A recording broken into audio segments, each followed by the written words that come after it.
सामाजिक संगठनों का संयुक्त मंच के द्वारा बौद्ध पार्क का नाम बदलने का षड्यंत्र के विरोध में दिनांक 3/9/2025 को कानपुर नगर के कल्याणपुर स्थित बौद्ध पार्क में बुद्ध वंदना त्रिपिटक पाठ किया गया। त्रिपिटक और वंदना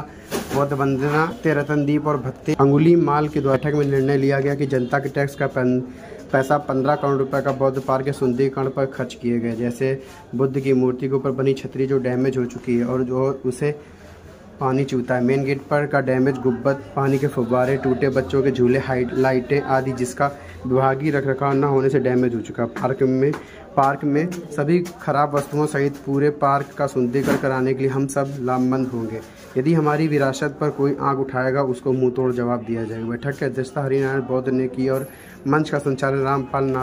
नागवंशी द्वारा किया गया। बैठक में चमन खन्ना, विवेकपाल, औसन सिंह यादव, श्रीकांत पाल, देवी प्रसाद निषाद, सुनील राजदान, राजेश आजाद, पंकज यादव,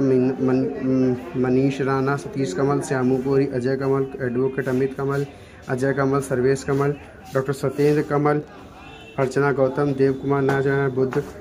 कंतिपुर कटियार, अंकित पाल, अखिलेश गौतम, सर्वेश कुरील आदि लोग मौजूद रहे। विशेष कारण है क्योंकि ये जो भारत में जो सरकारें चल रही हैं ये मनवादी व्यवस्था को बढ़ावा देने वाली है और मनवादी ये जो यहाँ का बुद्धिज्म है जिससे राष्ट्र की पहचान है। आप कहीं से भी देख लीजिए, 10 रुपए का नोट लीजिए, 100 रुपए का नोट लीजिए, राष्ट्रीय झंडा ले लीजिए, चाहे किसी अधिकारी का सर की टोपी ले लीजिए, कहीं से ले लीजिए, हर जगह से बुद्धिज्म को पहचान है इस देश का। कहीं से भी चले जाइए, धम्मचक्र से हर चीज बुद्ध से शुरू होता है। लेकिन ये जो क्षीण मानसिकता की सरकार है इसने बुद्धिज्म को खत्म करने के लिए ये एक षड्यंत्र किया है और उसी के विरोध में हम लोग ज्ञापन देने की तैयारी किए, आंदोलन हुआ, यहाँ पे लोग इकट्ठा हुए, सरकार बैकफुट पर आई, अपना फैसला वापस लिया। लेकिन मैं जानता हूं मनवादी सरकार है, समझ में आ रही है कि इनकी कथनी और करनी में अंतर है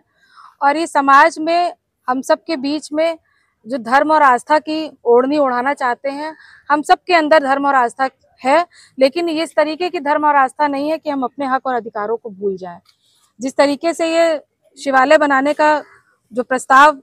सरकार ने पारित किया, नगर निगम ने इस पे स्वीकृति प्रदान करने की कोशिश की, लेकिन मैं कानपुर की जनता को और पूरे क्षेत्रवासियों को बहुत बहुत बधाई देती हूँ कि आपका संघर्ष आज ये काम आया। मैं रचना सिंह गौतम, समाजवादी पार्टी की पूर्व प्रत्याशी बिल्लौर विधानसभा 2022 का चुनाव लड़ी थी और आज हम सभी लोग